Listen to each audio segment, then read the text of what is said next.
Hey, good morning, guys. What is going on? Happy Tuesday morning. Now, before people chime in here, what I'm doing is I'm checking myself out. Hey, good morning, guys. What is going on? Happy Tuesday morning. See, that's a good thing. So, because no one's here yet, I don't have any way of knowing if my audio is working. So, going on? Happy Tuesday morning. Yeah, that's how we troubleshoot, y'all, before people get in. You just sort of like call up the feed and listen to yourself. And yeah, that's how we troubleshoot, y'all. So it's working good. At any time, guys, during the show, if the mic goes out or the camera looks weird or whatever, just let me know, man. We're just here to hang out, have fun, talk stuff, talk movies. Oh, man, have I been watching some movies? Yeah, and I don't have a ton, really, new releases that came in, pickups. I've ordered some stuff, but not a ton came in. But anyway, let's just get the show started, and we'll just start chatting until you guys come in. So for everybody watching, welcome to the Morning Mug.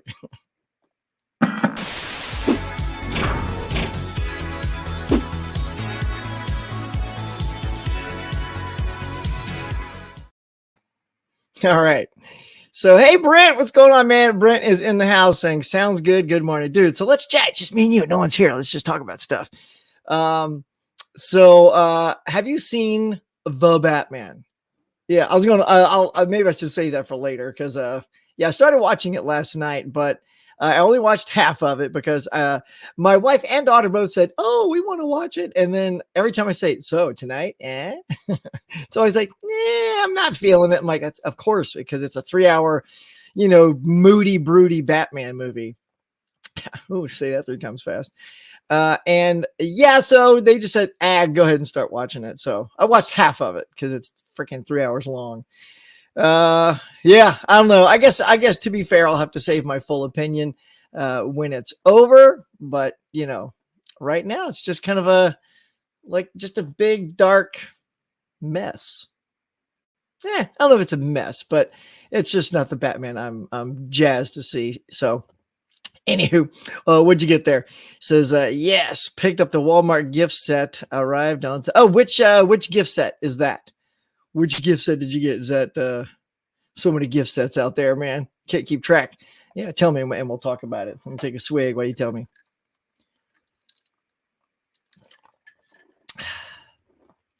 I will say this. I did get a most righteous eBay score because these are out of print. Check this bad boy out. I got The Killer by John Woo. Man, here's the sad thing. I picked this up at Walmart like 2-3 years ago or something like that, for $7. And it was when I was just like not filled with tons of cash. And so I had all these movies I bought and I got like buyer's remorse. So I just brought them all back and, got my money back, including The Killer. I regretted that from day one because you don't see Killer in Walmart very often. So I rectified that over the weekend and the dude was very cool. It's in great shape. Case was a little wonky right there. So I just replaced it with a fresh new case. The Batman 4K set. Yeah, man, that looks really cool. I'm eager to pick that up. It's great looking, man. It's great. Definitely want to snag that. What's your favorite of those 4? To me, it's got to be like a Keaton one, right? Or maybe, the Val Kilmer one has its charm as well. Personally, I think, a lot of people hate on the Schumacher stuff, but I really do feel that Batman Forever had a lot of charm, had a lot of color, a lot of pop. It definitely did a 180 from the Tim Burton stuff. And you can't get a better Riddler than Jim Carrey at the time. He was perfectly cast. Even Tommy Lee Jones goes out on a limb to say he couldn't stand Jim Carrey because Jim just is everything he's not. In fact, whenever he spins his face around to be Two-Face, I feel like he's trying to do a little bit of Jim Carrey just to go toe-to-toe with him. He can't go toe-to-toe with Jim. He's a legend. Anywho, I digress, but tell me what you like. Pure Hangout. What's up, my friend? What's up, Huck? Dude, I'm just talking to you guys. We are hanging out. We're going to have fun today. Hit me with any questions you guys have. If you have anything you want to know about me or what's in my collection or, let's just hit you with the feels today. The feels. Get over it, Doug. Cody Montana. What's up, bud? I love how you have your name in script. I don't even want to ask how you do that. So how you do that, Cody? It's pretty cool. Got to know. The Killer's awesome. Hardboiled is amazing as well. So check this out, dude. I completely agree. I am dying to get Hardboiled. Hardboiled is actually even harder and more expensive to get than The Killer. There's this podcast I listened to called, pardon me. I'm going to put one of these in just for you guys. I'm not sick anymore, but I still have, you ever get one of those things and just, it lingers right there for like 8 months? I feel like I might have that. Like it just, it wants to come up and attack me when I least expect it, especially when I'm talking too much. Not that I ever do that, right, y'all? Anywho, The Killer is awesome. I would say, so listen to this podcast called The 4:30 Movie. And last week, and what they do is they pick a theme and then they pick movies based on that theme for that week, Monday through Friday. And this was Baby Week. And one of the guys for Friday, like there's 4 guys, so they each pick a day. And on Friday, they all throw out a whole bunch of titles and then pick which one from that little pot of movies should be on Friday and in the week. And they picked Hard Boiled because it was Baby Week. And they said how he runs around with that baby, shooting people and holding the baby and saving the baby. I'm like, oh, that's a funny choice. So I thought that's kind of funny that Hard Boiled made it into Baby Week. But yeah, if you guys have not seen Hard Boiled by John Woo, do yourselves a favor. Track a copy down. These Dragon Dynasty releases. I just picked this up for those who just came in, man. I snagged this bad boy, The Killer, off of eBay. It's funny because, the people selling these know that they're out of print. So, of course, it says, make me an offer. I'm like, $12. Decline. Of course he's going to decline. I'm like, I took a shot in the dark because that's what he listed it as, like the starting price. I'm like, I'll just, throw in the starting price. It's, it's going to be over in 2 hours and no one's bid on it. So I took a swing. He goes, no. I'm like, all right. So I set my timer. And you guys do eBay? You know how to slow play it? You got to wait till at least 30 seconds left before even start, unless you just want to throw a bid out just to get people like to see who's there. But then you have to wait until the 10-second mark hits and then just go for it. So I waited, went $20 send, $20. And then because the lowest at 10 seconds in was like $15 or something like that. So I thought, well, and people, when they want to get it, they're not smart. They don't go, 25 or 30. Like you got to put in a big amount because odds are someone's put in a big amount. You can't just add $1 and think you're going to win it. I know everyone, the deal is getting the deal, right? To just bid $1 more or $2 more because you figure the person's $1 over you and then you win. You're like, I got that for the cheapest price possible. But I went in and put in 20. And of course, someone started bidding within those 10, 8 seconds, 3 seconds. And within like 1 second, it pushed me to my full max bid. So somebody else bid $20 on the nose, but I'd already bid it. They should have did 20.01, just like on Price is Right. Who's laughing now? All right. Brent says, for the Wild Things.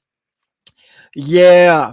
I need to pick that up. That is like $33 on deep discount right now. I wish deep discount had the 15% off right now too. So I could just like really lower that price. It's a snag. So I wonder, because they're always throwing the 10 and 15% out. So I'm just sort of leaving it in the cart right now, sort of crossing my fingers that right when that 10% hits, I'll toss it on there and then get it. That's my plan, y'all. Pure Hang On says, loving the show. Yeah. I was feeling like JP. Look, wait, hang on. Let me take your thing off. I got my clever girl. Anyway, it says clever girl.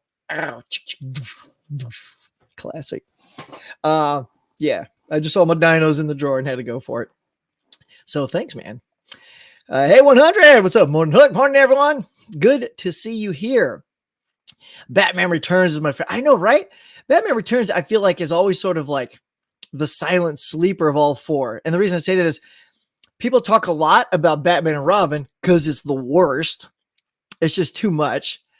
And then, of course, the first Keaton one is a classic. And then there's a lot to like about the one because Jim Carrey's in it. So a lot of people talk about that. But you don't hear a lot of people, going on and on about Batman Returns. Michelle Pfeiffer is wonderful. So they're all good. Danny DeVito, perfect Penguin. Yeah, I agree, man. That's a really good one.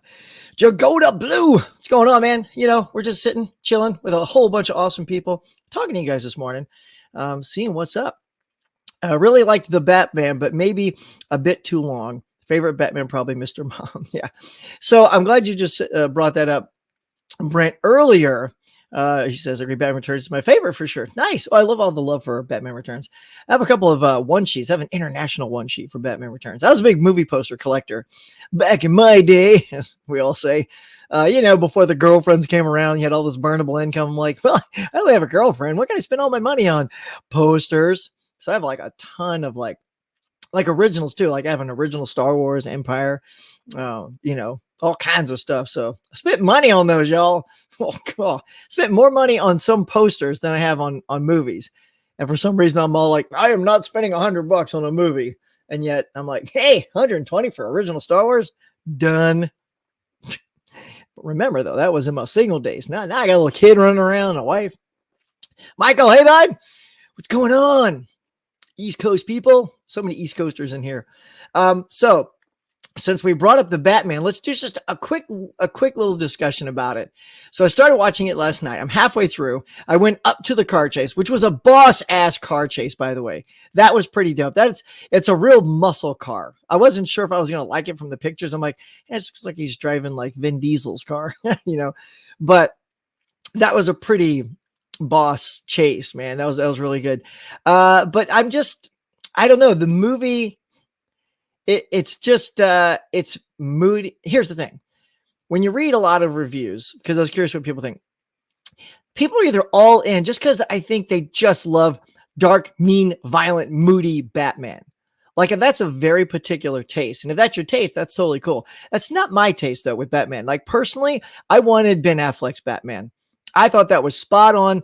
I still think his fight scene in Batman versus Superman, when he comes up through the floor and just takes out all those guys, still hands down my favorite Batman fight sequence in any movie.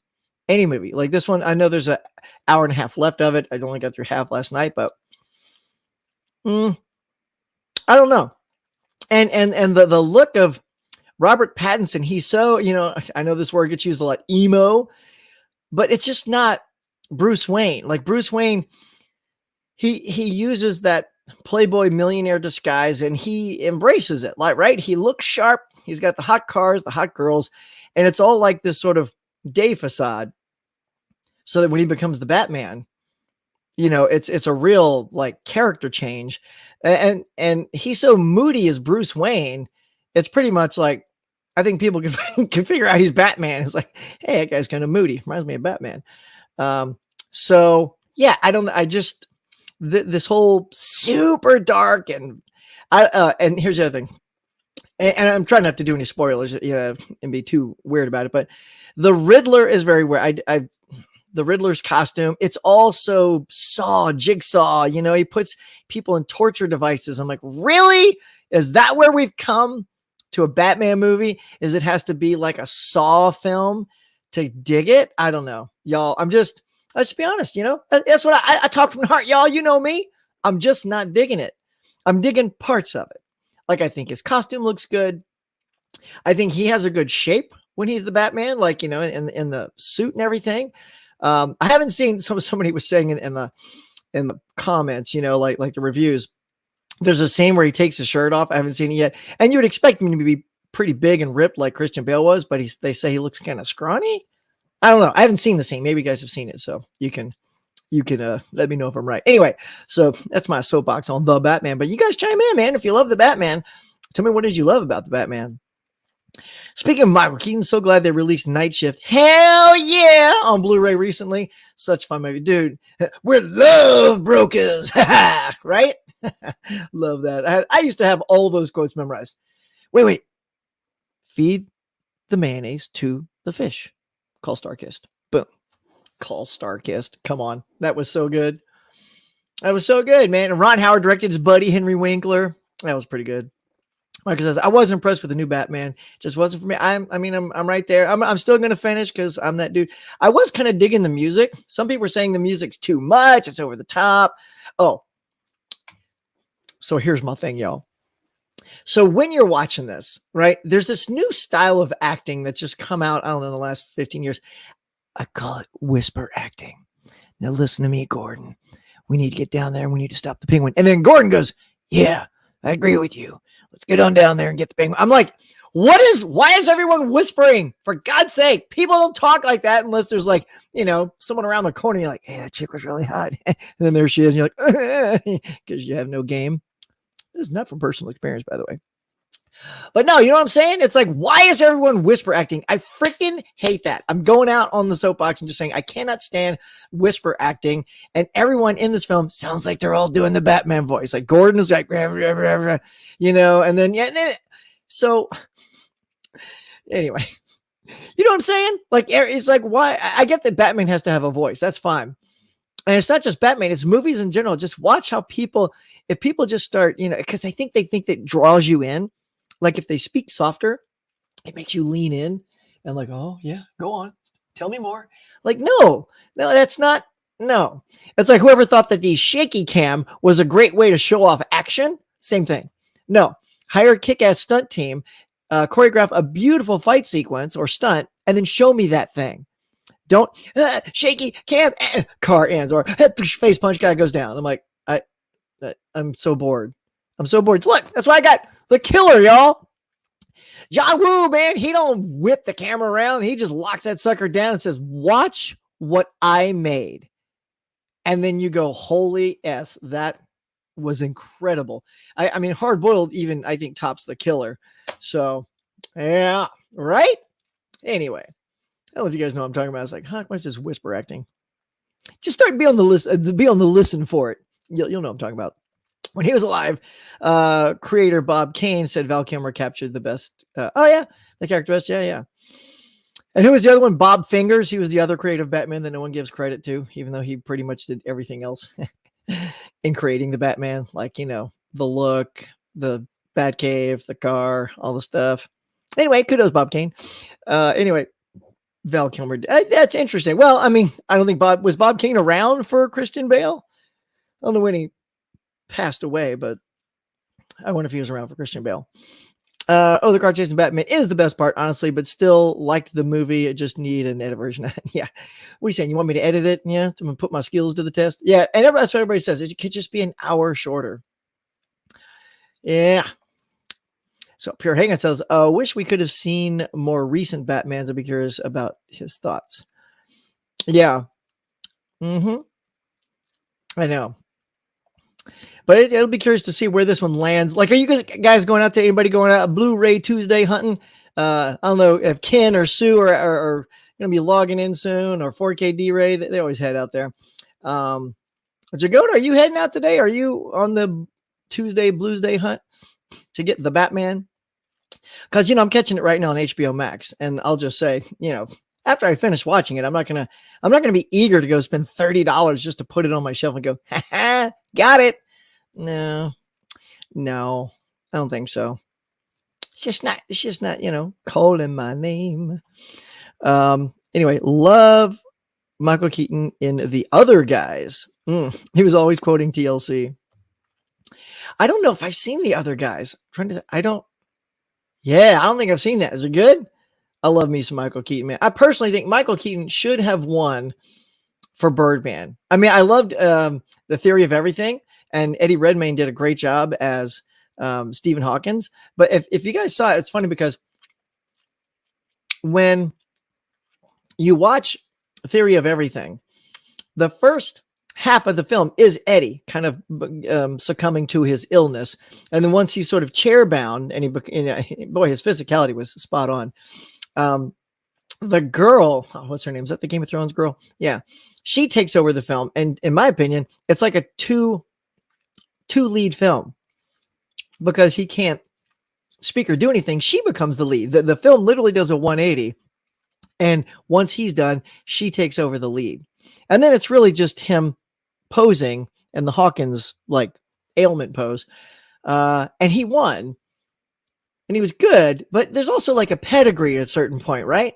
Don't you think? Maybe you guys don't care about the Oscars, but I think at a certain point, when a guy like Michael Keaton has given his like life and career ever since like you brought up Night Shift up earlier.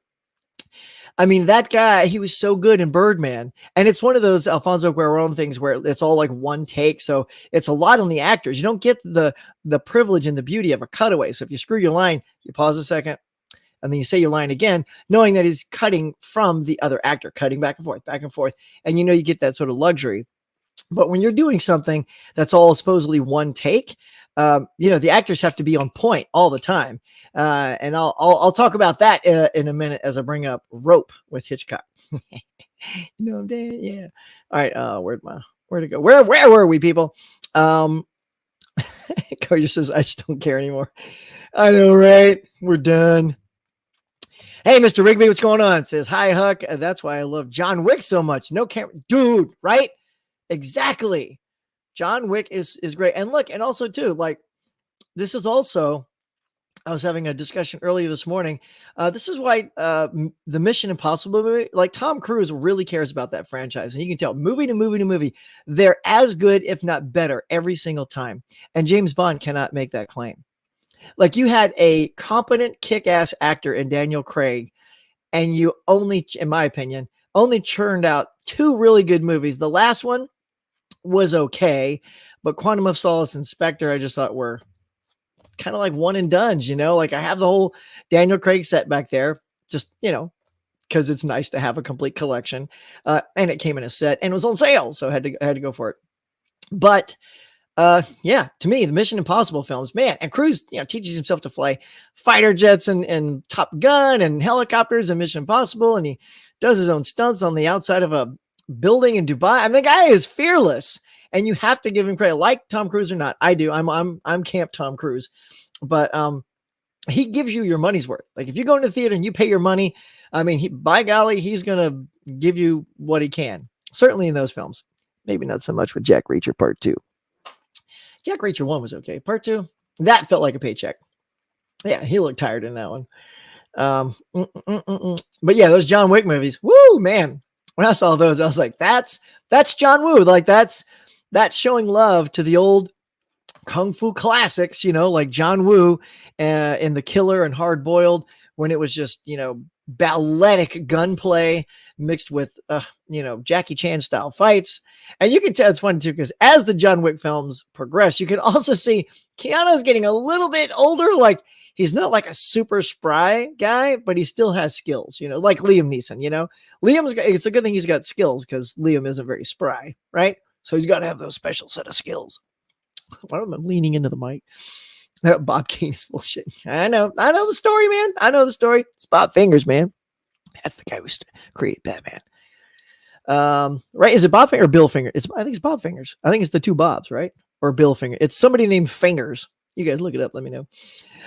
Pure Hangout says, if I could give out a tie for best actor, I would have given it to Keaton and Redmayne. Yeah, I know. Both, they did. They nailed their roles. I just felt sort of like that pedigree moment should have been to Keaton, because Redmayne was so good that you figured, well, that guy's a brilliant actor. He'll get another shot at it. I mean, look at Benedict Cumberbatch. He hasn't quite won yet, but he keeps getting nominated. So there's a super good chance old Doctor Strange is going to pull in an Oscar one day. Not for Doctor Strange, but, yeah. So Redmayne was fantastic. So let me show you guys. Sorry if this thing is making a lot of noise. I just didn't want to be coughing. Hang on one second. There we go. I think my cough is now reduced for you guys. Clear my throat. So I have been checking this out. I don't know if you guys have been checking out the channel lately, but man, I'm on a warpath with Alfred Hitchcock. Dang. Introducing myself to some serious Hitchcock, and it is awesome. It's fun. I started with a North by Northwest because, I've always wanted to see that one. It always looked so intriguing. And then I just kept on going, just kept plowing through them. Like, here, look at all these. These are all the ones I put up so far. Here you go. Ready? So we got, there it is. North by Northwest, Rear Window, Rebecca, Marnie, Rope, Vertigo. And then I just watched The Birds yesterday. So, hey, you want to know what I thought of The Birds? You'll have to wait for the review. Yeah, I got me an opinion about The Birds. I probably think Rear Window is still my favorite so far. It's perfectly done. I think it's perfectly satisfying too.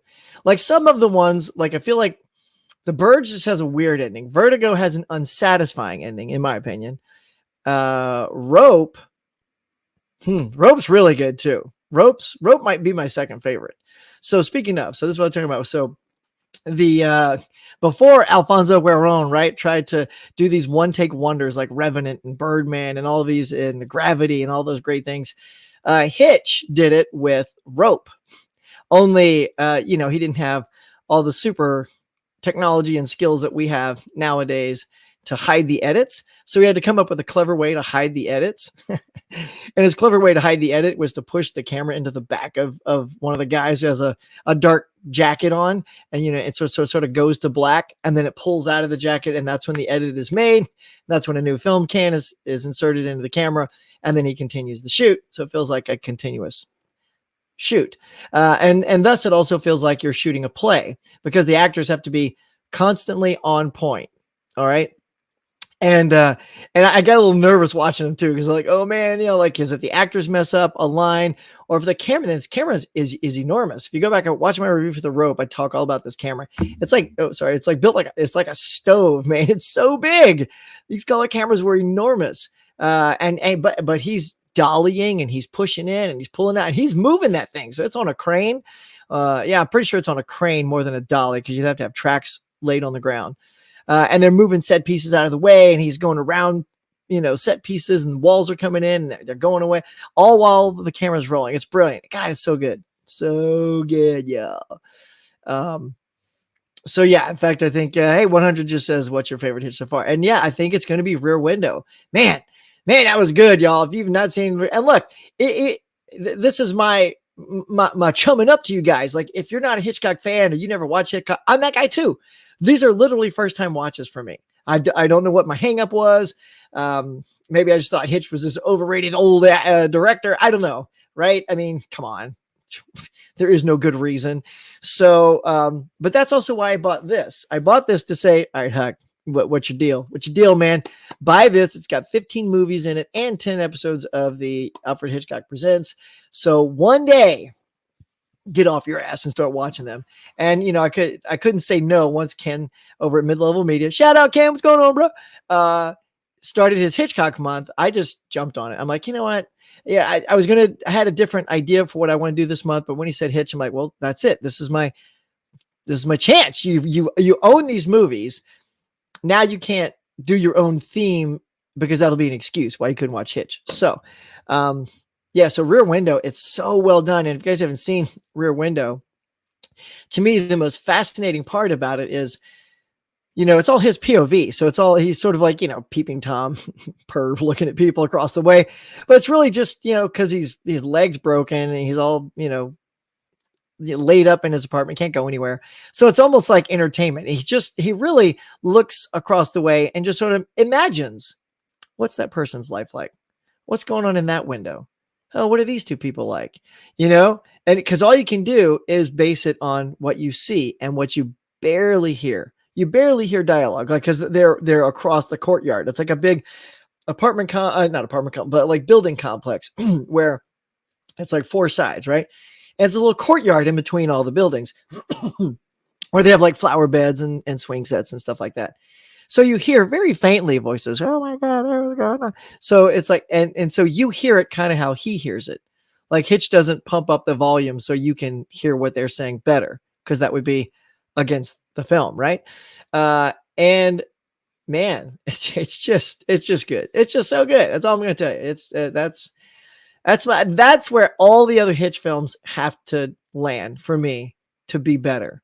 But I will say, I feel like the first three are so far still my favorite. So North by Northwest, Rope, and Rear Window are tops for me. Like, I started strong, which is good. Like, I think having started with those three kept me super excited just to keep plowing through it. So then I got to, Rebecca was okay too, but it took a while to get going, because it just felt like a regular movie. Like, it didn't have that Hitch magic right out of the gate. It sort of went there about halfway through. But anyway, check out my review. Talk all about it. Anyway, so Cody, which guy? He says, when are you going to watch Notorious? Okay, you know what? I was going to say on today's show, I'm glad you said that, I will put it out to you guys to help me pick the next one I watch.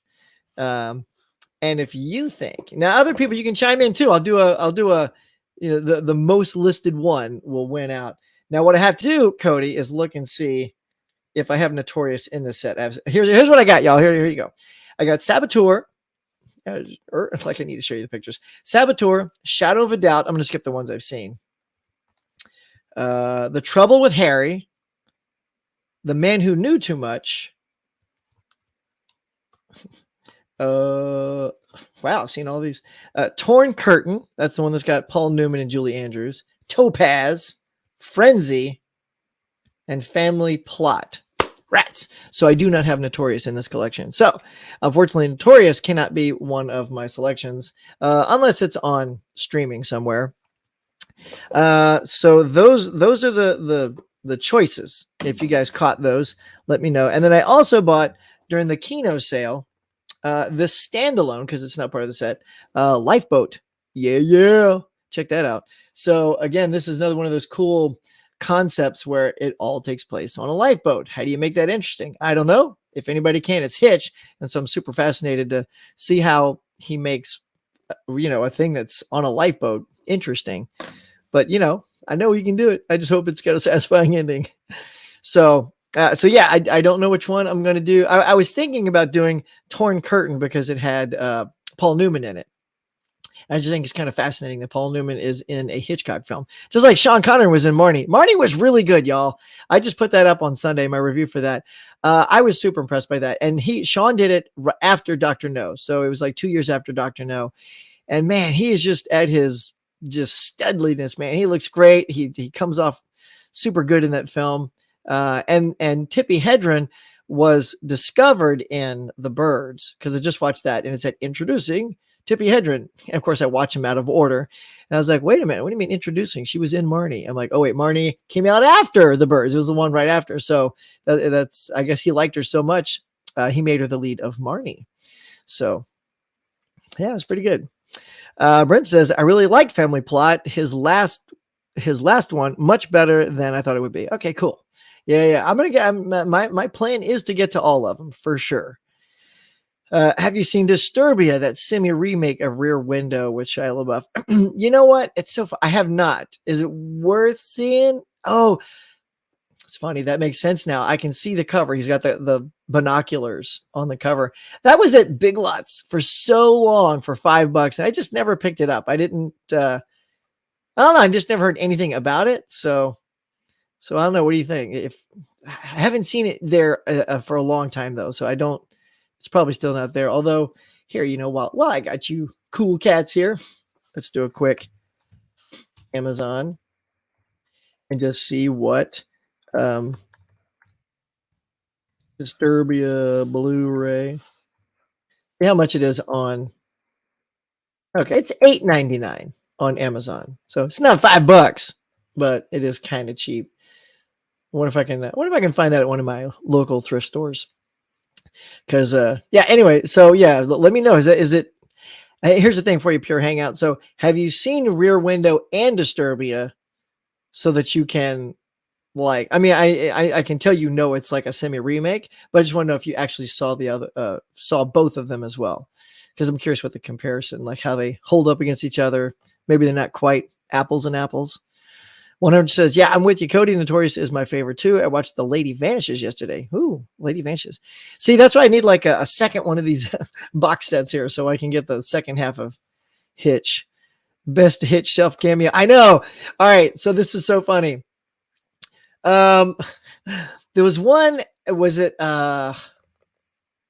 in, I want to say maybe it was North by Northwest. There was one where he just kind of came out of an apartment door, but I swear to God, he broke the fourth wall and looked at the camera. Like he comes out and he just walks out and he goes, he keeps walking. I'm like, did Hitch just look at the camera?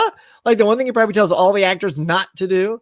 But so far, I will have to say, I loved his cameo in The Birds, because he comes out of like the pet shop walking two dogs. I'm like, that's nice.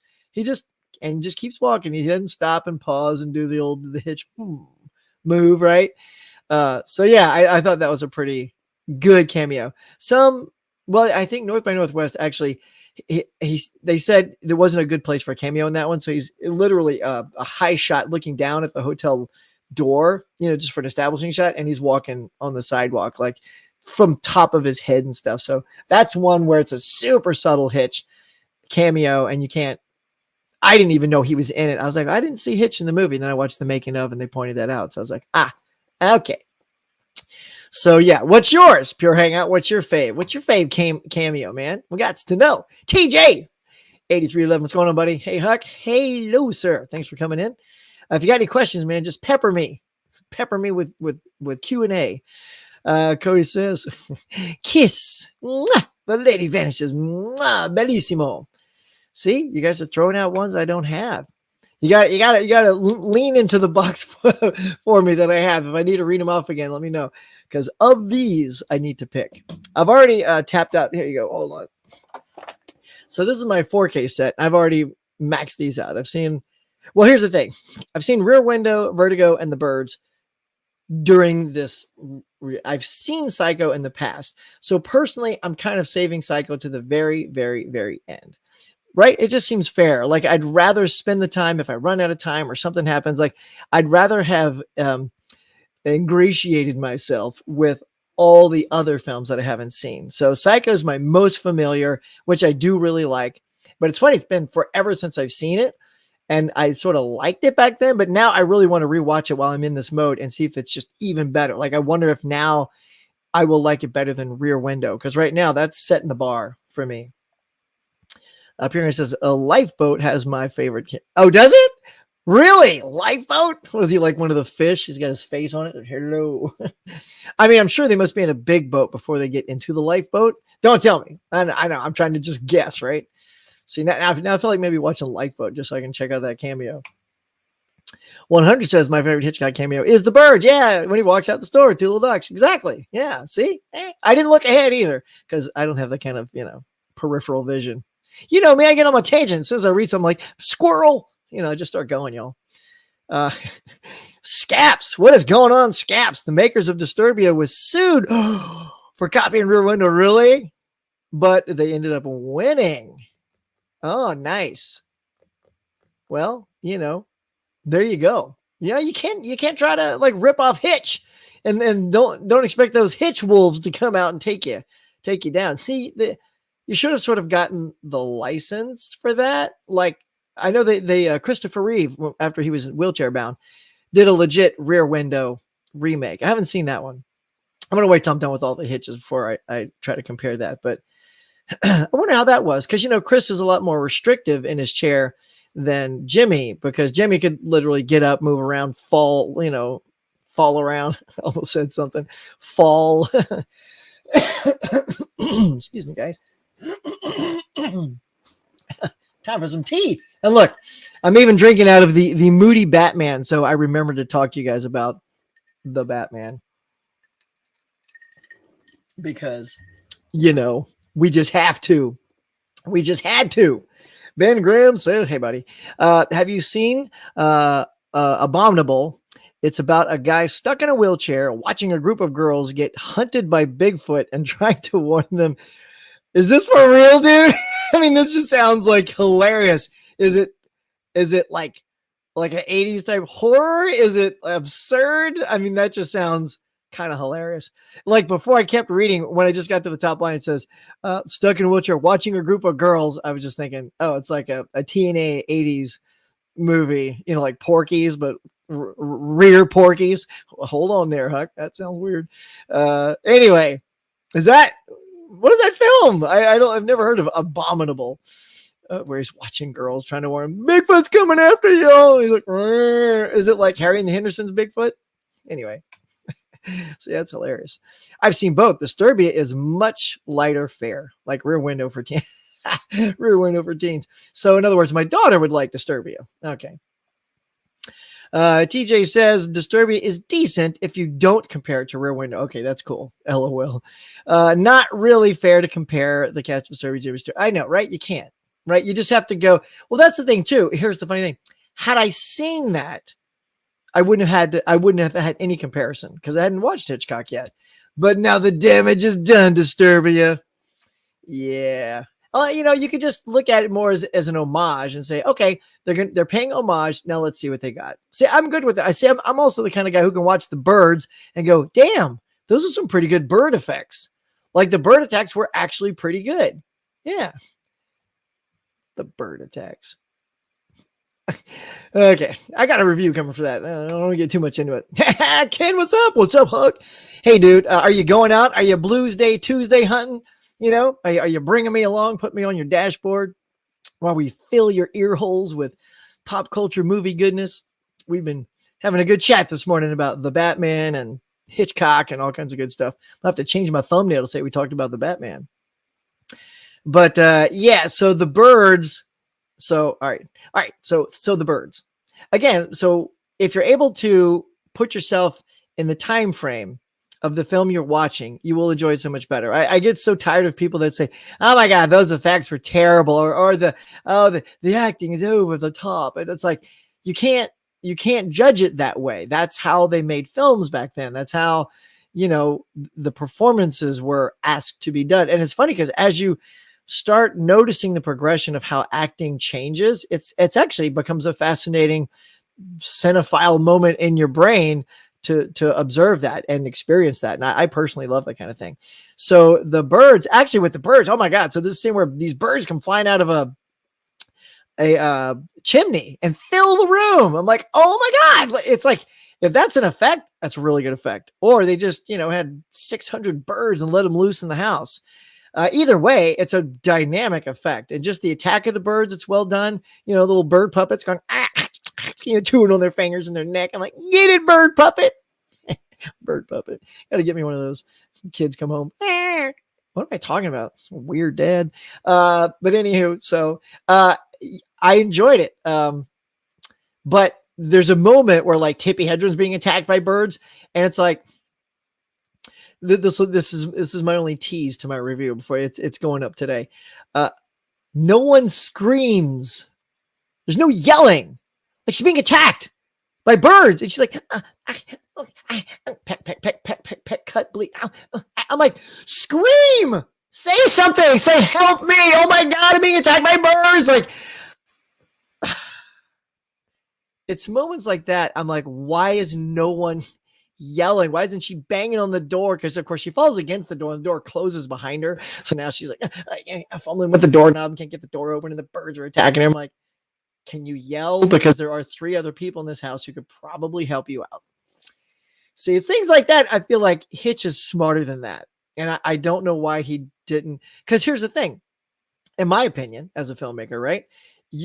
To up the tension, make her scream. Make the other people hear and get to the other side of the door. But because she's laying against the door, they can't get the door open, but she's yelling. And oh my God, and the tension is, why can't they get the door open now? And then so there's this real raising the stakes. But if she just, peck, peck, peck, I just peck her eyes out. She'll be dead in 10 minutes. You know what I mean? It's like, yeah, I don't know. You'll see my review.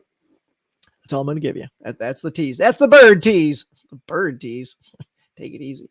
All right. What's going on? R&D Studios. Hey, man. Good morning. Huck and everyone. Good to see you here, man. Welcome to the show.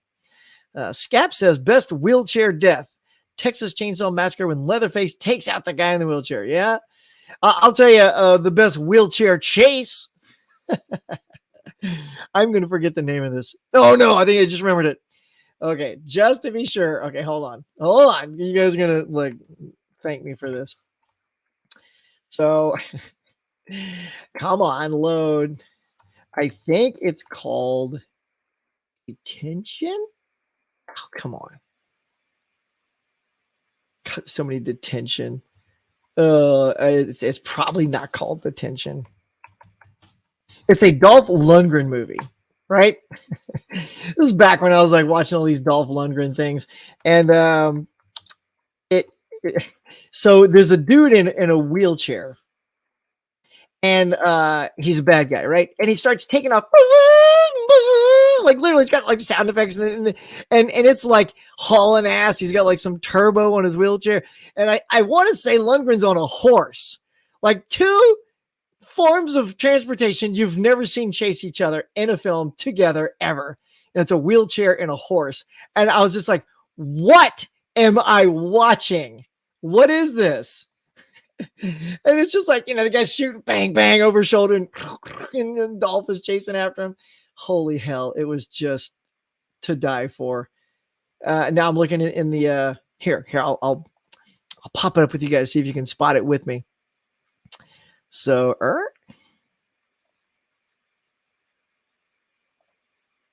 right. So here, let me pop you down here real quick. Scaps. So let's see. It's in the 90s. It's got to be. It's okay. So Rocky IV, Scorpion, Punisher. Okay. I swear to God, I thought it was something like Detention because it was a school. They were like in a school or something. It can't be 2000s. Oh, there it is. Detention. Ha ha. Is that it? Oh my God. Cindy J. Fury. Do they show any pictures? Come on. Where's the wheelchair? Oh, I would just roll over with excitement if let's see. Is the wheelchair dude in there? Oh, is that him? That could be the wheelchair dude. Oh my God, y'all. The Detention. The best car chase. In fact, I want to say here, we'll even go to Amazon and say Detention.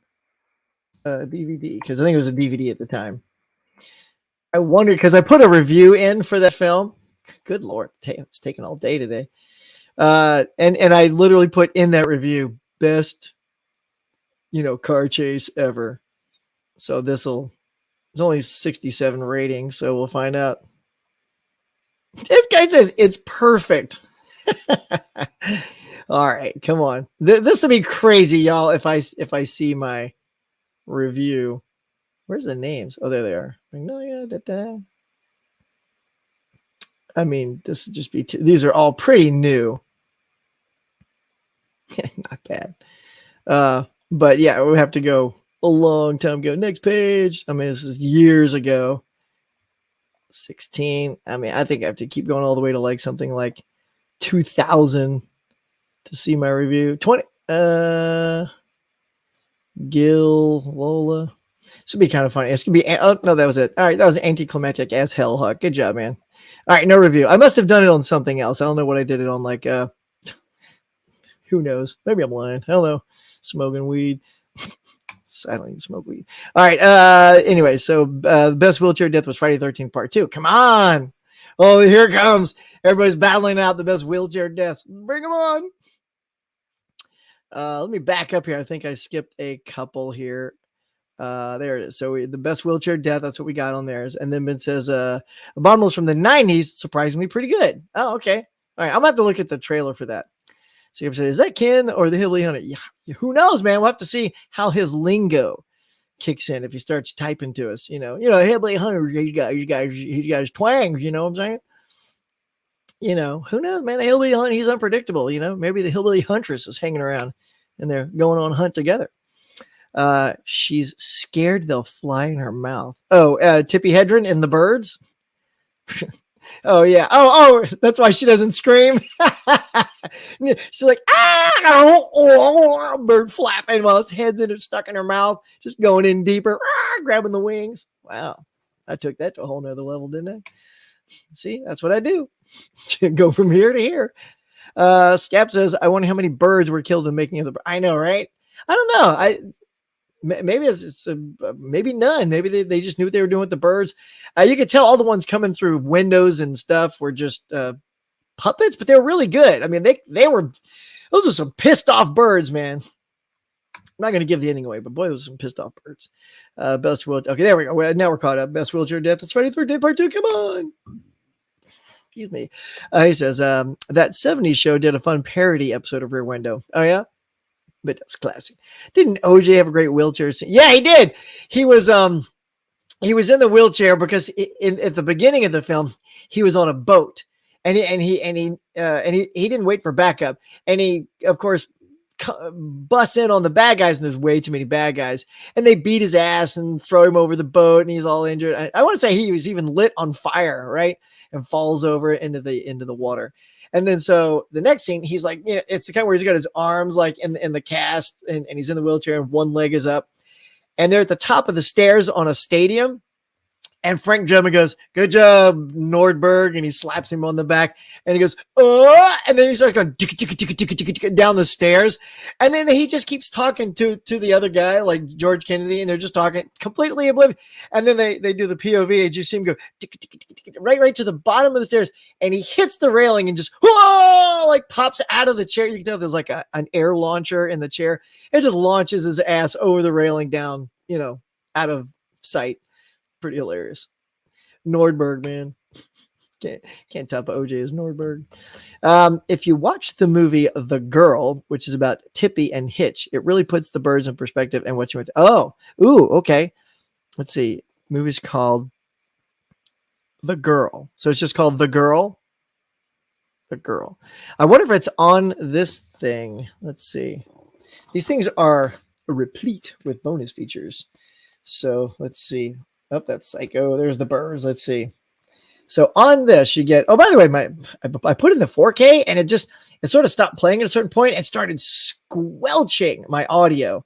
I was like, okay, what is happening? Is my TV exploding, which is brand new? It's not even 7 months old. Is the 4K player also brand new? Got it at Christmas, or is it this disc? Eventually, the disc cleared up, but man, it was pissed. So we got The Birds, which I watched this, the Hitchcock's monster movie. Yeah, they talk about a lot of the comparison between Jaws and The Birds. This is all about the birds, storyboard, Tippy Hedren screen test, which I watched as well, the original ending. Oh, have to check that out. Hitchcock, a Truffaut interview, Universal International Newsreels, The Birds Are Coming, production photographs. Yeah, no. Okay, so it's not a bonus feature on that disc. So, but yeah, I mean, there's all kinds of good stories. If you guys get this collection, it doesn't have to be the 4K. If you just get the Blu-ray, which is a fantastic set, it has got so many great bonus features that I try to watch at least the documentary thing after each film, just to see kind of like what went into it. Yeah. So Cody says, I'm the only one who thinks The Birds in Hitchcock is Hitchcock at his worst. Yeah, I can see that. I don't know if I'd say he's at his worst. I mean, I know what you're saying, because seeing so many, I mean, I'm almost up to 10 Hitchcocks right now. And it is interesting to see where he really shines and where he's almost there. And then in your opinion on this one, where he's at his worst. So I got to see them all though. Like, I can't say that's his worst, but I do want to maybe do a ranking or something when I'm done. I feel like that would be kind of fun to see where all these fall in the Hitchcock, oeuvre. Scap says pure hangout OJ did. It was a great one. Yeah, OJ, man.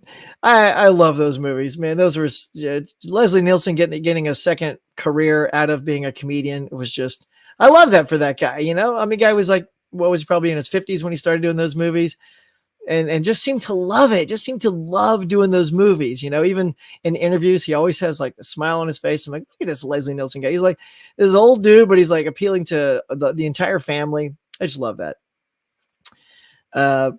Here we go. We still got the wheelchair conversations going. Best wheelchair chase is Silver Bullet.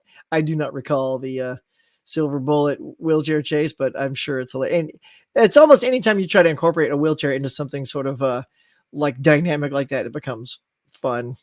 Not like in Rear Window. It's in Rear Window. It's just sort of like a piece of the story. But yeah, things like Friday the 13th, the tension, this one. The wheelchair seat in Mac and Me cracks me up.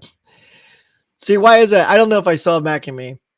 I know the poster. God, that thing just looked awful. So I don't think I was like, that looks terrible. Is Mac in the wheelchair, like messing around? Anyway, it's like, we're just like, everyone tell me your best wheelchair story in movies. Not exactly a wheelchair death, but I love in Gremlins when the stair lift chair, oh yeah, goes too fast and flies it out the window. Yeah, just good stuff, man. Well, Gremlins 2 was good. I like Gremlins 2 as well. I know that was one. Toxic Avenger Part 2 has a pretty insane wheelchair death. Hey, Brian Goes Blue. What's up, bud? Toxic Avenger. Those were fun movies. Actually, I have a Toxic Avenger. I just got it's not an arm's reach, but so there's some collectibles I get, and it's a company called Mego, and they do these 8-inch, and they do a lot of horror figures and Star Trek figures and superheroes and stuff like that. And they did Toxic Avenger as one of their figures. I'm like, I'm not going to pass on snagging a Toxic Avenger figure. That's pretty great. And usually, what I do is I kind of keep them out, tucked away, and then at October I bring all that stuff out. That way it's not always up all year round. Plus, my wife be like, "Can you take Toxic Avenger down? It's Christmas." Oh yeah, I'll do that. So yeah, all my little horror stuff tends to come out during Halloween. Brent says Silver Bullet, best wheelchair modification, super fast. Oh, do they soup it up like turbo, little Batman flame coming out the back? That'd be great.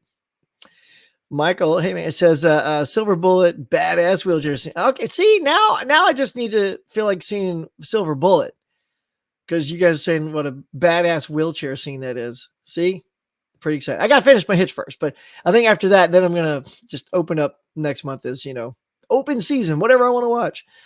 The girl was on HBO Max, I believe.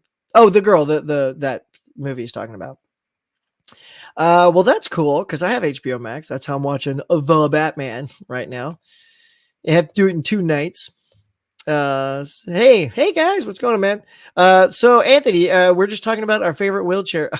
Hang on, I just looked below. I'll just go ahead and jump to it. It says the wheelchair scene in TCM. What's TCM? Do we say it already? I don't know. See, this is what happens when I get on so many tangents. I can't do anagrams or anyway. Yes, it's on HBO Max. Oh, still? Okay, good. Brian says, yes, Huck, I got the Mego figure recently too. I was looking for it for a while, but my Walmart finally got it. Yeah, that's where I saw it too. I got that and the Nun. They had a Mego of the Nun, and this one had the scary face, because there's one with just sort of the face. You guys know what I'm talking about.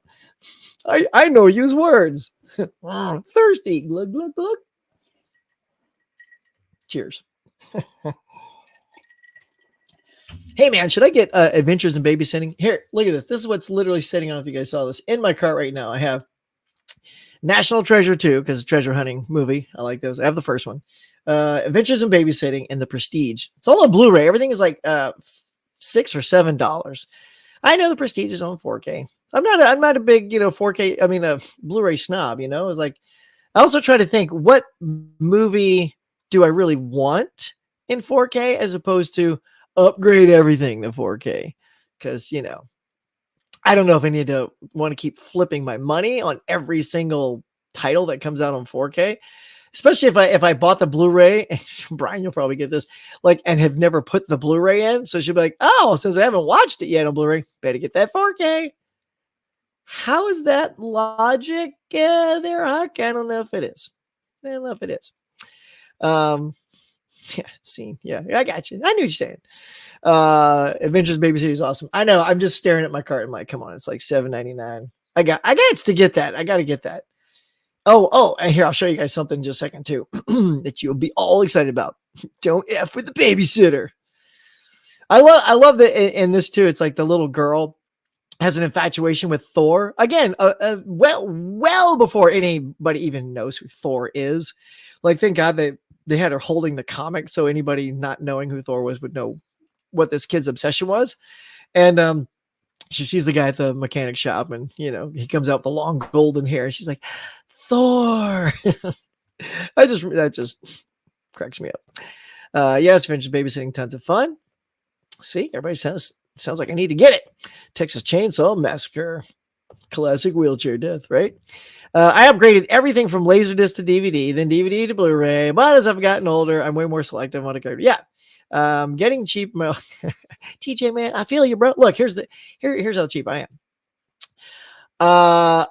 I waited until Black Friday of last year when Best Buy put all those movies on sale for $10. And I swear to God, y'all, don't tell my wife. I know she watches these.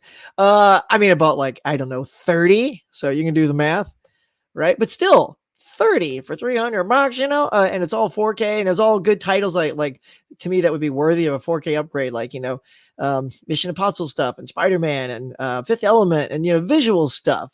Like, and I did get Home Alone on 4K because actually, for whatever reason, I didn't own it on Blu-ray. So that was my upgrade. I just sort of jumped. Ironically, also didn't have it on DVD.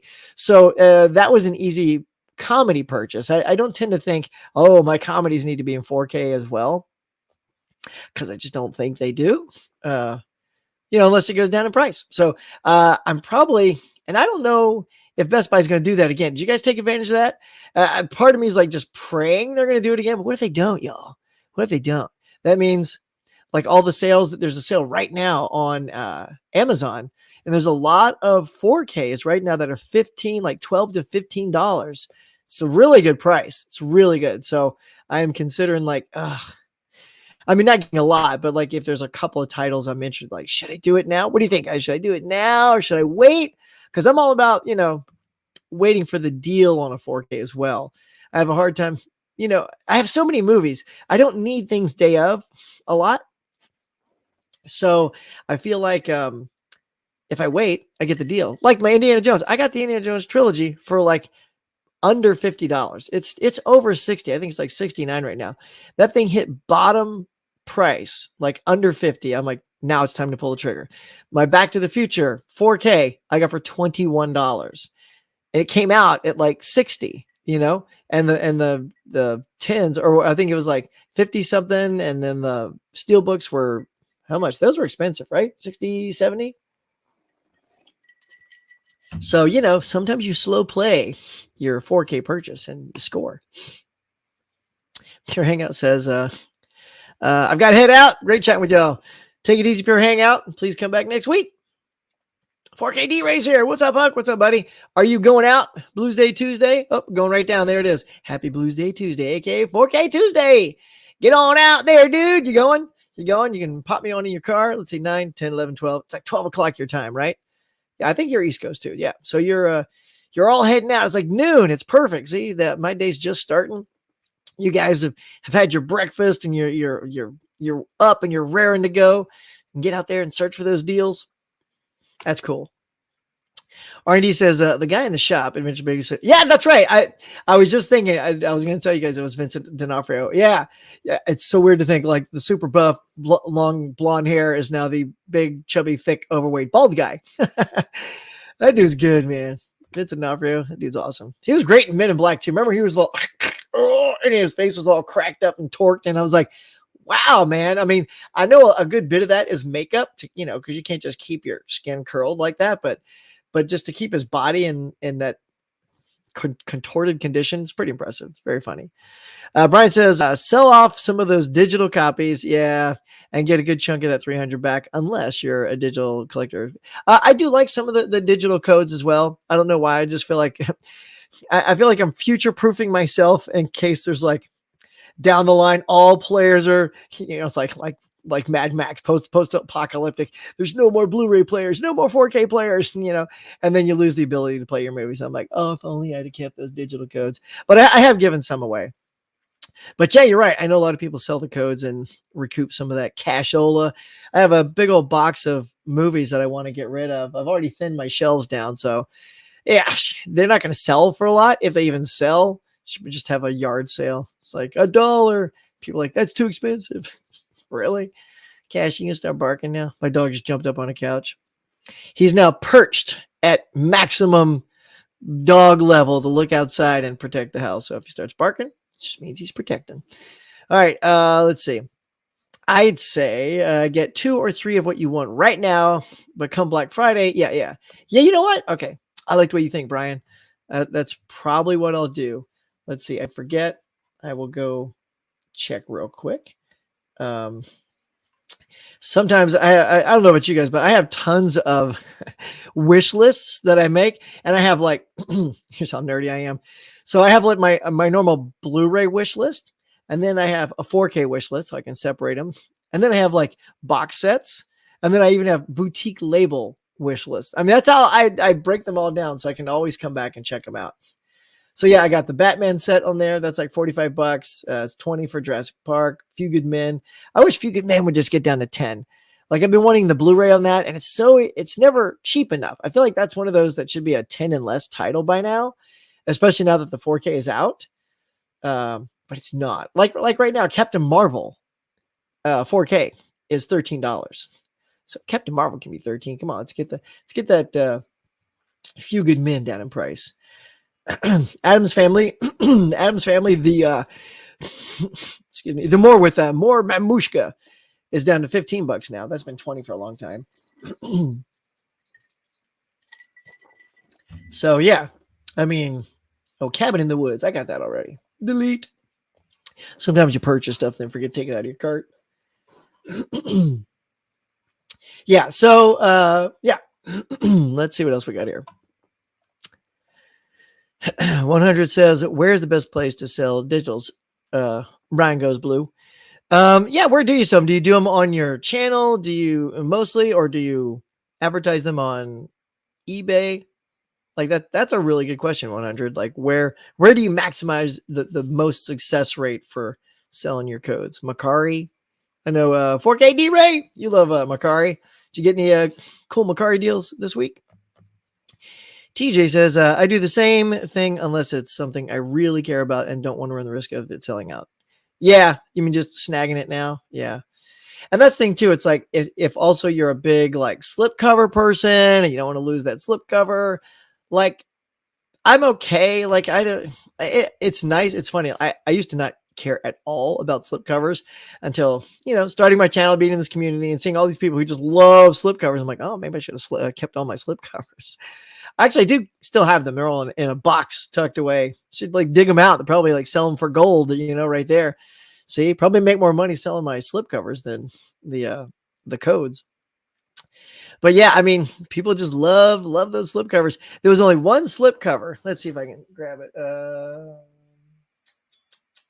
Yeah, here it is. So this is the one slipcover I really want. Like there's some, like if it's there, cool. If not, that's cool. But this is one just because I thought it was just so beautiful. And it was the Roger Rabbit slipcover. It's just so nice. Like, because I ordered this like twice from Amazon. And the thing is, it's advertised with this. I don't know if you guys know this, but if you see this in the ad and you get this, send it back, return it. I always say item not as described. And 100% of the time, I always get to return the DVDs or Blu-rays or 4Ks or whatever. So I returned it until I finally found one slipcover in Best Buy. And here's the thing too. One time I went in there and I didn't have I don't know what it was, like a free guy slipcover, and I'd gone back into Best Buy, and then suddenly they had Free Guys with slipcover. And so I went up to the salesman and said, look, I bought Free Guy from here a couple weeks ago and there's no slip. Can I, and I just asked, I didn't steal it or swipe. I said, can I just have this slip? Can I just take it? I said, because I bought the film from you. But I would like the slip, and you have to do this too. I don't want to have to buy this one, go back home, get the other one. It's still wrapped, bring it back here, sell it, return it. Like you give him the story, like that's what I'm prepared to do. And he goes, look, if you get it, just, don't say, me. Right. So the guy let me go get it and take it. So that was super nice. So then I went back and saw this one. It was the last one. It was the only one. And the girl working that day, may I just say, not quite as cool. She would not let me do it. So guess what I had to do? I bought this one and then took the other Roger Rabbit that did not have a slip. And then I just returned that one and then it went fine. But I'm like, really? Like now you're going to make me do all this work. But I just had to have it because it's just so nice. It's just so nice. Just so the deep colors and just pop. And I love that. The artwork on that. So for whatever reason, this is the only slip I've recently said, I really want that slip. Others I can kind of like take or leave. You know what I'm saying? Let's see. Uh-oh. I think I lost my way. Oh yeah, we were asking Brian where he sells his codes. If they stop doing players, us boutique collectors are really screwed. Right? Because they don't do digitals anyway. You're right. At all. So, it's funny too. I try to keep my eyes open for digital sales. Sometimes iTunes or Amazon or Groove, they sell codes for cheaper. But because I already own it, I would like to get a digital code for $5 or less. Right? I don't want to spend another like $14.99 for the digital code. I'm like, no. I'm not that obsessed with having the digital code that I'll pay like the full price of another movie for it, especially if it's because I have a boutique of RoboCop or something like that. It's like, that's how I'm going to watch it. I'm not going to pay for a digital copy. There are some though, like Alien Nation. You guys remember that with James Caan and Mandy Patinkin? That was on sale recently. So forget who had the sale, but it was Voodoo. I think it was Voodoo.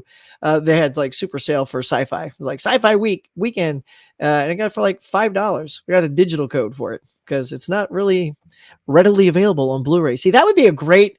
Don't you guys think that would be a great boutique label for like Kino or Scream Factory or something like that?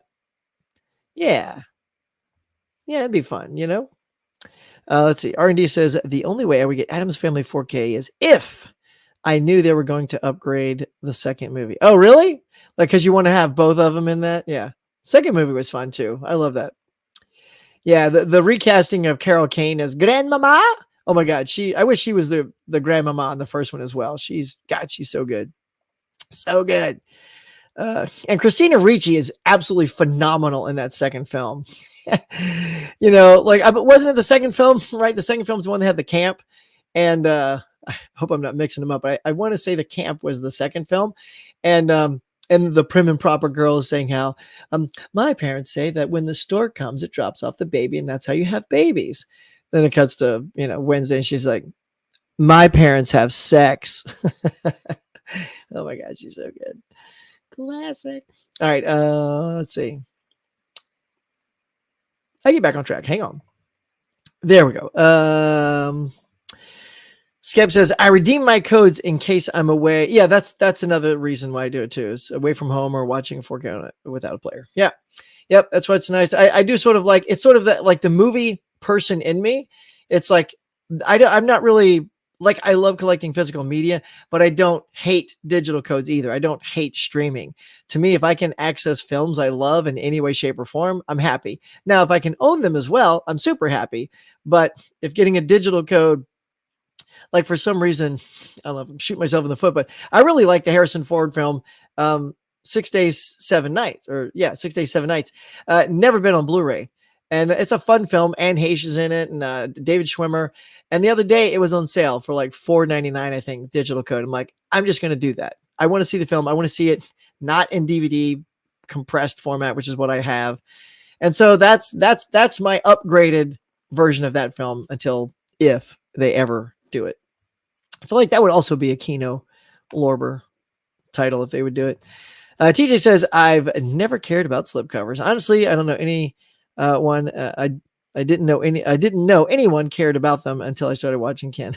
I know, like I was kind of the same way. Because I don't know if you guys have ever done a reality check.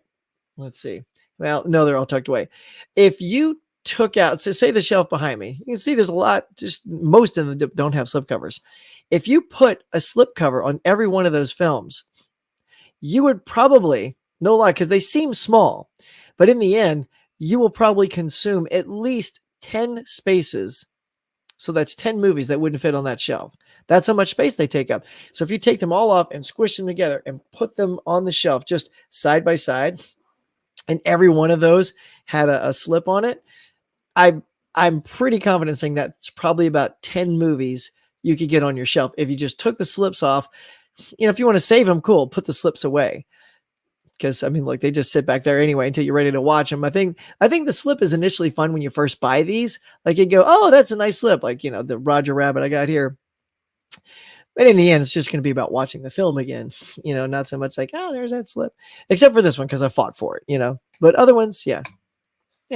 I'm with you though, TJ. Ben says, I've bought a movie with the slip and just took the slip off and walked. And asking 10 minutes later to return without the slip. Yep. You can do that too, man. It's all about having like a plan. Teacher says, whoops, and 4K D-Ray channel. Yeah. 4K loves his slips, right? 4K D-Ray. You still there? You out shopping? Getting low on my Batman juice. They don't know if you bought. Yeah, I know. Yeah, that's why when I bought Roger Rabbit back, I mean, I did buy this with the slip, but the other one was without. So they just like, okay, here you go. It's still wrapped. As long as it's still wrapped, they just go put it back on the shelf, sell it again. It's a movie I already bought with the slip though. It's a movie I already bought with the slip though. Oh, the one that you did. Yeah. So you already bought it, right? So you have given your money. That's how I think about it too. Movie Hunter 2020. What's up, man? Good morning, everyone. Good morning to you, good friend. Brian says, I hate to bite on that Addams Family 4K. Still came with that gorgeous slip too. Also grabbed Suicide Squad 2021. Oh, I know, dude. So that's the one. That's the one. I was waiting to go down. I'm like, oh, it's like $13.99 right now. That's pretty good. Because DC and the WB stuff tends to go down a lot. Like Marvel doesn't, but like, man, the Justice League, Zack Snyder went down to like $10 at one point for like a sale back in the day. It's like $10 for that amazing 4K, So Warner and DC stuff tends to have really good sales if you wait. And now I may have to join you on that Suicide Squad. I do feel like I missed the boat on that Addams Family for a slip anyway, because it's down to $15 now. But yours came with it, so maybe I'll get lucky on that one as well. Scap says, just buy the one with the slip, take it out of the slip, and then go back and return it without the slip. Yeah. Only if the slip cover is, So that's what we're saying. And that's not underhanded in my opinion. It's like you bought it initially, right? There was no slip. There should have been, or you bought it on Amazon. It was advertised with a slip, showed up, didn't have it. So, we're kind of all constantly getting taken. Like we want it a certain way. We pay for it and we go, oh, it's not here. But then when it shows up, you're really just buying it again to get the slip and then just bring the other one back. It's like you're not stealing it, and because you're returning the movie and getting your money back, and they're getting the movie back so they can resell it, because like most people don't care about slips. So the next person that comes along and sees Roger Rabbit sitting on the shelf without the slip, they don't know. They're not like us. We're on this little bubble, this little community of loving movies, physical media, loving slips, stuff like that. Most people are just like, hey, Margaret, I got the Rabbit movie. Who am I imitating on that impression? Good Lord. Margaret. Anyway, Arnie says, I have Addams Family 1 and 2 in separate blues. So having just the first in 4K next to the second blue would drive me crazy. I know. It's that sort of completist collector in you. Your brain just can't handle it. You can't handle it. I dig it. Michael says, I love 6 Days, 7 Nights. Cool, man. First movie my wife and I watched together when we got our first home. Oh, that's so cool. That is so cool. I love stories like that. See, that's awesome. Even if it's films people don't always champion and you have a good reason for loving a film, like that's like a really good one. It's like a rat. And I rat my wife out. But my wife and I always say, well, what's our first film, right? So there's 2 first films that we have. And I say 2, and I'll tell you why. So the first film, technically, we saw was Ocean's 11, but then later we saw Lord of the Rings.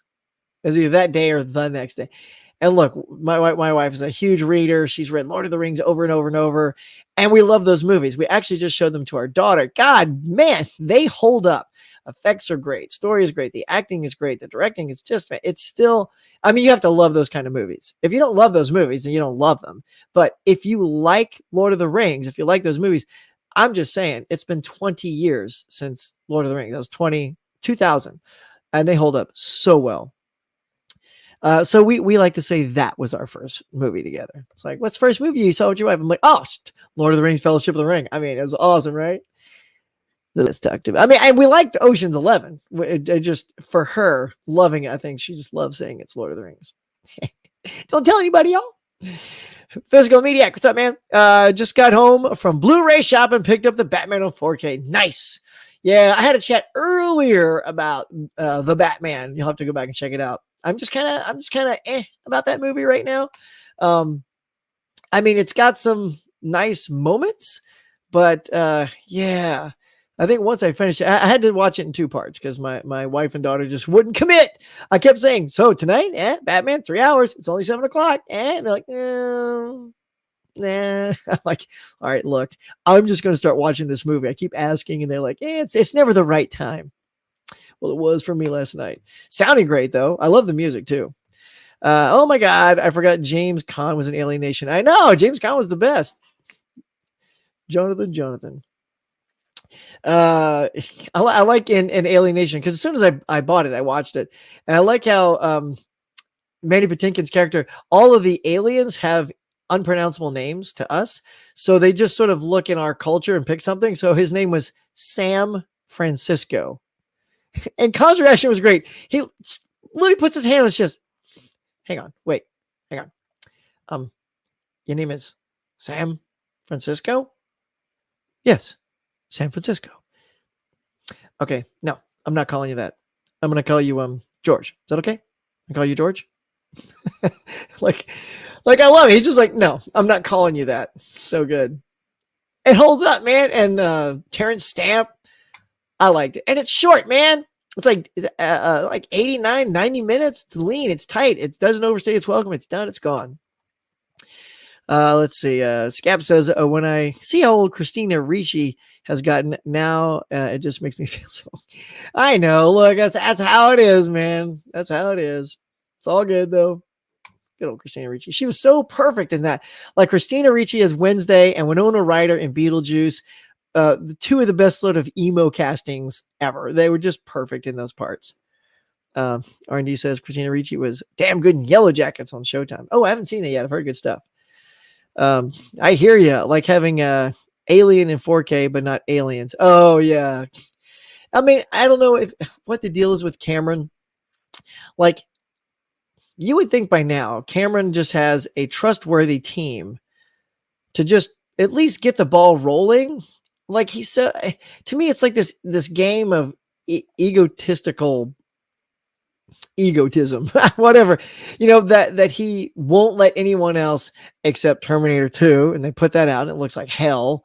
It's like, I mean, I know that's a rights thing, but it's like you have the first Terminator and you got your aliens, and you got True Lies and all these, amazing things. I don't even think Avatar's not even on 4K, right? I don't think Avatar, there's something like, let's see, Avatar 4K. No, Avatar is still only on Blu-ray.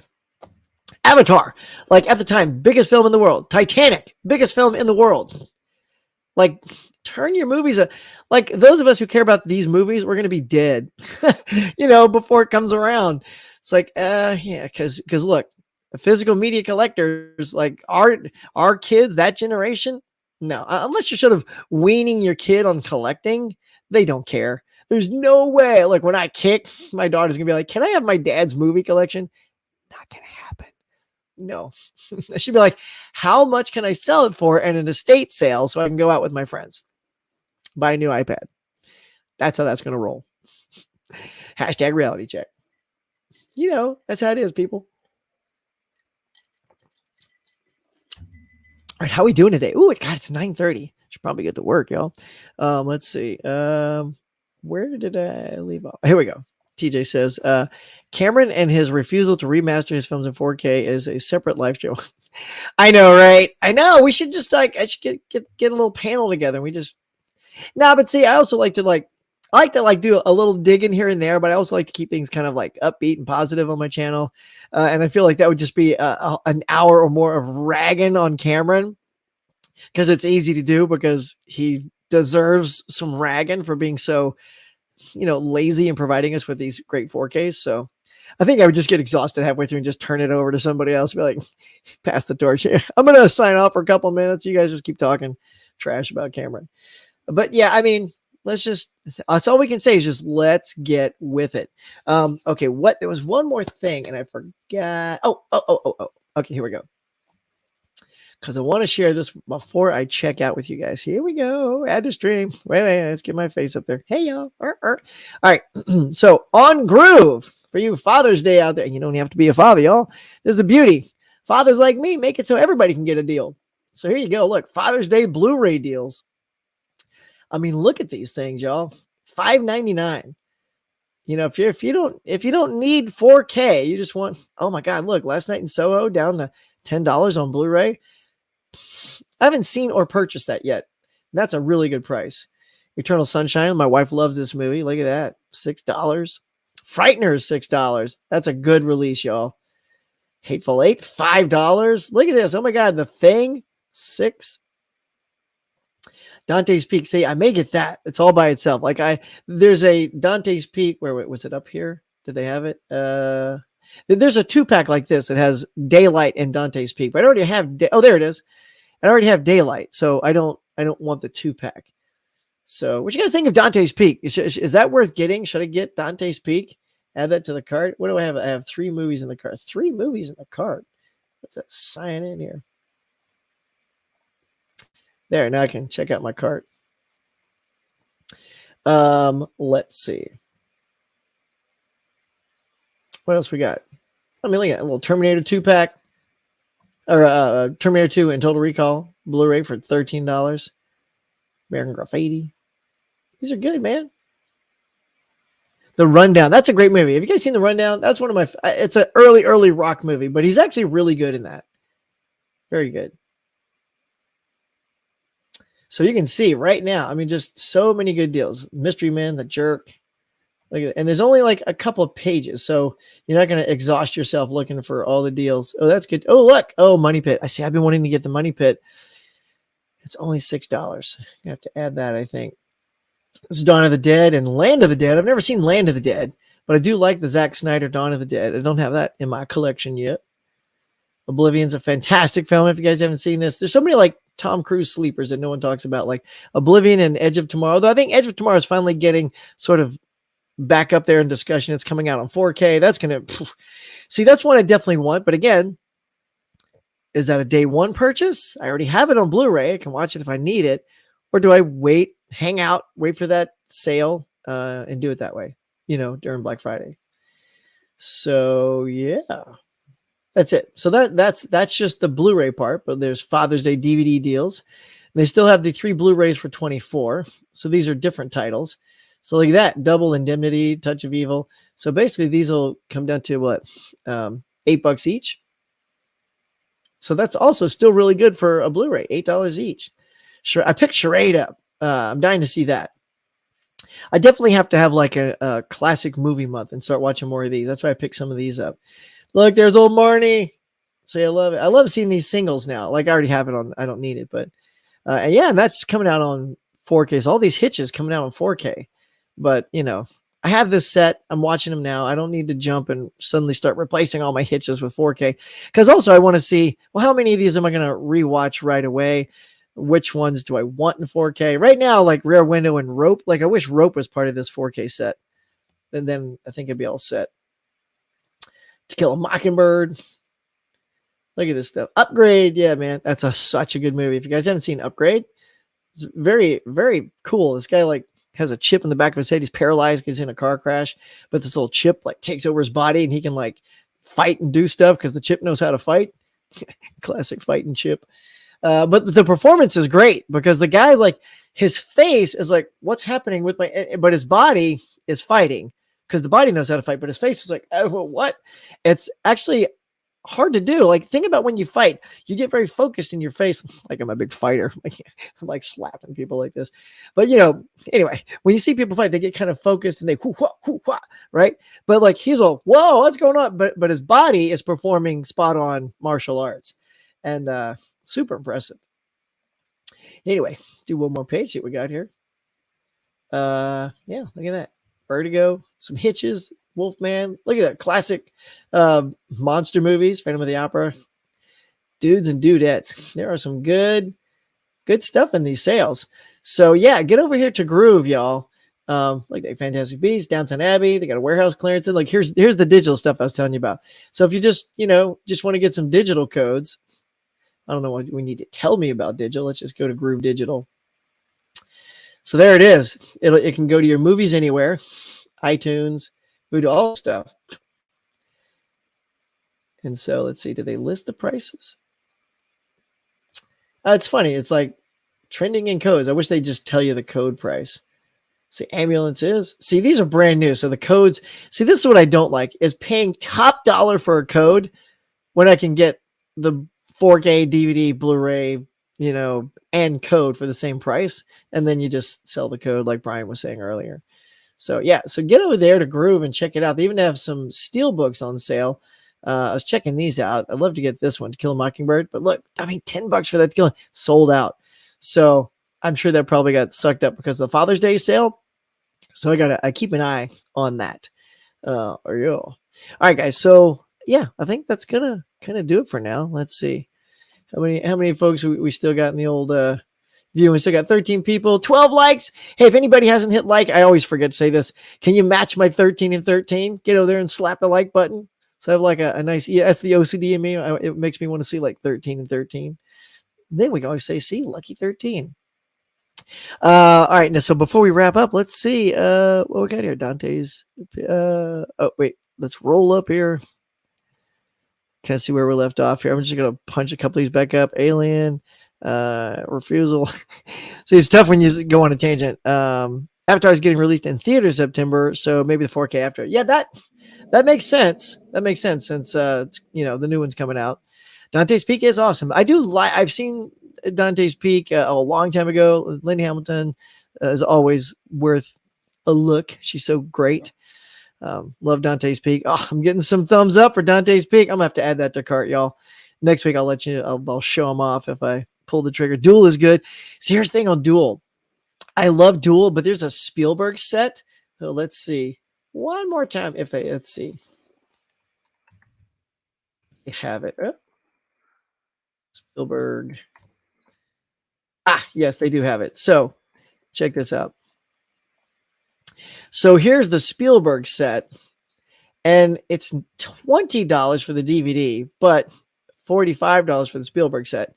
And the reason I want the Spielberg set is just because I sort of just love the collect. I already have literally 5 or 6 of these films already. What I don't have is Duel, Sugarland Express, and that is it.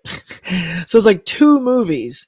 But it's got like this really nice book. I'm such a sucker for really nice collections that have nice collectibles in it. If it was just the movies like this Hitchcock thing where it just fans out and it's the movies, I wouldn't be interested. But it's got like that nice book. And I just sort of I would take collectible booklets over slips any day. That's kind of why I miss digibooks. I like those little books inside. So it would only be for the 2 movies. So I'm trying to hold out and go, all right.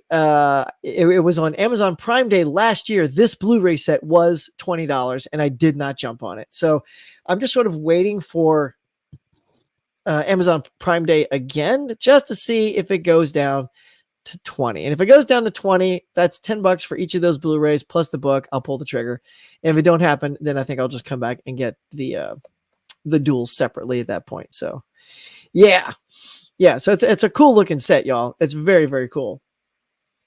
How did we do it? Did we get it? Oh, you guys are amazing. Thank you. We've actually exceeded. It went from 13 watching out to actually 14 likes. So man, if there's anybody else watching right now who hasn't hit like, just, round it up to 15. My daughter loves things in increments of 5. Let's do it for her. Let's hit that 15 just for her. Dante's Peak. Will you believe a truck can drive on top of? I know. See, here's the thing. That's the clip that was on like one of the streaming services or TV the other night, and that's the clip. That's where it was when I cut to it. It was literally, and I'm just like, I'm like, really? Wow! It is just barely staying alive. The tires are on fire. But I mean, it's you got to roll with it, right? Roll with it. It's good lava comedy right there. TJ says, my youngest loved Dante's Peak when he was little, so that movie holds a special place. I love that. I love that, guys. I love those kind of stories. That's like, that's why I keep trying to show my daughter films that I like and see which one she goes, yeah, like she resonates with. And my wife like does too. Like we try to pick ones that we just think are fun. Like, to be honest, I'll be honest. After watching half of the Batman last night, there's no way I can tell you that my wife and daughter is going to like this movie. Like, you just have to know your audience, right? The fact that like the Riddler gets into this whole torture thing, like it's a Saw movie where he puts gadgets on people's faces, like it's Saw. My wife's out. There's absolutely, she's like, this is a Batman movie. Out. She's done. And then my daughter would just be like, God, this movie's so depressing. And she's out. So by them not finally watching the movie with me, I'm saving them the time. They're just, I can honestly say it is not going to be for them. But then we do things like we show them Galaxy Quest or even Big Trouble in Little China. Like, I love Big Trouble in Little China. Personally, it's my favorite John Carpenter film. All these other great like horror things and this and that, I freaking love Big Trouble in Little China. It's weird. It's nuts. The humor is totally offbeat. The way they speak, like, it is literally acted in a very particular way. It's not like that they speak, really quick sometimes and and it's hyper real. Everything about it, the scenarios and the acting intentionally are that way. And she liked it. I really didn't think she was going to like it. She goes, I love that movie. I'm like, oh yes. So there's just these things like you just don't know what's going to resonate. So far we have some good experiences, like showing her some of our favorites. We even watched the new Spielberg West Side Story with her, and she liked that. Which is funny because I've never seen the original, but I like the new one. Ben says free shipping is part of the Groove sale. Yes, guys, in case you don't know, free Groove, you get that shipping. Groove is great, man. I love Groove. I think Gene Cameron is still fighting for 3D. Cameron, classic. Cameron should be more worried about 4K. I know, exactly. I mean, let's just get it up. Oh, you got to go, bud. All right, have a great day. We're going to be wrapping this up soon in just a second anyway. I got to get to work too. Yeah, just rolling right along. Let's see. My daughter, who is 16, mine's 14, loves physical media like her old man. Nice, Scaps. Really? See, you're in trouble, man. I mean, she's going to be getting stuff and you're getting stuff. And you're going to like double the content of your house. Like, I even buy movies for my daughter. It's still sealed over here. I'm like, we're going to watch Mean Girls. You wanted to see Mean Girls? I got this great 3-pack. It's like Mean Girls, Clueless. And I don't know, the third one's like, it's not She's All That. It's like She's the Man. So whatever. There's always one dud in a 3-pack. I don't know. Maybe that's good though. I haven't seen that one. I've seen the other two because I wanted to experience those good girl flicks. I also got the 2-pack Shout Selects as the 2 Legally Blonde movies. So I'm hoping you'll want to see those soon. You have to buy, I think, 2 Blu-rays at any price to get 20% off, but it's cheaper than on Groove itself. Yeah. Banger vs. Sonic 2 hit Paramount Plus. Oh, did it? Nice. See, that's one thing I love about having the streaming services is I'm seeing Batman for free right now. I saw The Lost City because that came out on Paramount Plus. So now I can check out Sonic 2. Skip says, thanks, Ben. We'll have to give Sonic 2 a watch. Yeah, see, this is what I love about our community. Y'all, we share and then others get to, reap those rewards. Arnie says, Huck, do you think the song Something in the Way by Nirvana is a perfect fit? I thought it was a perfect fit. I don't know, because I just don't think the movie's perfect. I thought it was an interesting moment to use that song, but it didn't pull me out. I will say that, I don't know. I'm not going to say I loved it or hated it. I thought it was yeah, I don't know. I'm not sure what to think. Yeah, it was okay, though. It was okay. Like, it didn't, like, there's other needle drops. That's what we call when you drop in a song in a movie. It's called needle drops. I think there's better needle drops in other movies, but it just seemed a little strange that you got this dark, moody, broody. I mean, I know Nirvana's a grunge band, so it's kind of perfect for this kind of thing. So yeah, I guess it's a good fit. I guess. What did you think? I mean, I see you asking, so I bet you you either liked it or didn't. Anthony says, horrors and more. My dad took me to see Blade when I was 12. Ooh, I bet that was a fun movie to see. So that had a special place in my heart. Plus, it was my first Marvel movie. Yeah, Blade was good. I think that shocked everyone, being like, hey, that was pretty damn good. I'll tell you my Wesley Snipes story in just a second. Scap says, it's all... Dude, I can't tell you how often I would say it's all in the reflexes. If you guys haven't seen Big Trouble in Little China, it's Kurt Russell and, Dennis Dunn. He goes, Jack, double or nothing. I cut this bottle in half with this knife. It's like a machete. And he goes, "You're crazy, Wang." Double or nothing, Jack. God bless you, Wang. He takes a swig and he goes, "But not that bottle." Boom, this bottle. And he gives him his bottle in case it's like a trick bottle. Wang eyeballs the bottle. Boom, and the bottle like he hits it with the knife, but it doesn't break it. It kind of shoots it out, and boom, Jack catches it. And then Wang just kind of shakes his head, and he goes, "It's all the reflexes, Wang. Now pay up, double or nothing." Jack, I don't have that kind of money. I'm just a poor Chinese boy. Double or nothing, Wang. So good. Anyway, so I can quote that all day. I freaking love that movie. Dang it. I was on a tangent. I was telling you guys something. Anybody remember what I was saying? Oh, Wesley Snipes. So this is a totally short story, but this was a little bit after Blade, and I want to say White Man Can Jump. So I was down at Venice Beach. It's this area in California where it's like, a lot of people know it as like Muscle Beach. I don't think they do it much anymore. It's where people be on the beach working out and all that stuff. But it's really like just about a bunch of people hanging out, going to shops, roller skating more than I think working out. And so I went to this shop to get a water, because it gets hot out there. Freaking Wesley Snipes walks in. He's wearing, like a hat and sunglasses and a sweater. But I'm sort of this guy. It's sort of a weird thing. Like, I just can spot a celebrity unintentionally. Like if they're, especially, I mean, I'm sure he's just trying to blend in. And most people, he probably walked past most people and they didn't notice.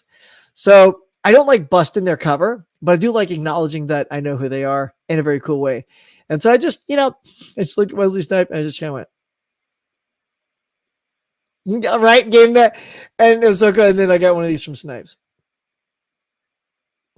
and then he walks away. I'm like, that was the coolest encounter ever, right? And so it doesn't always have to be a "Hey, what's up, man?" Slap on the back, you get your autograph. Just the fact that I played it cool, and he gave me a cool back. And then he walked out. I'm like, "I'll take it, Wesley Snipes. Thanks, Blade." So that's my Wesley Snipes story. I love the Batman, but can see how others didn't. Yeah. It's a super polarizing Batman film. It is definitely not a family film. It is not something you bring the whole family to. It's not definitely not. I mean, not a Marvel movie at all. I mean, it's not even like a Snyder Justice League cut. Like that's more family friendly than this film. This is literally like if you put this one and the Joker movie in the same universe, I think it would fit. I know I haven't gotten to the end. I don't know if there's any Joker appearance in this thing or not, but anyway, so it's so dark and gritty and moody that I think those two films feel like they were cut from the same cloth.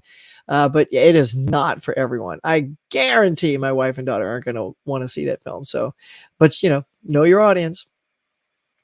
I like Batman, but definitely felt the three. I know. Yeah. All right, guys. Well, I think I'm going to wrap it up now. Thank you so much for stopping by and hanging out. There's still 11 people in the chats. Thank you so much for coming in. Everybody that was here to stop by just to say hi. Get the conversation lively, guys. Ask me tons of questions. Please keep it up. I love it when you guys stop by every Tuesday morning. I'll keep doing it if you guys want me to, because I have fun doing it and love talking to you guys. So if you like it as well, please let me know. Maybe when this is all signed off in the comments below, let me know what you thought about this and what was your favorite topic and good stuff like that. And we'll come back and do it again next Tuesday. All right, guys. So thanks for stopping by. And until next time, we'll see you later.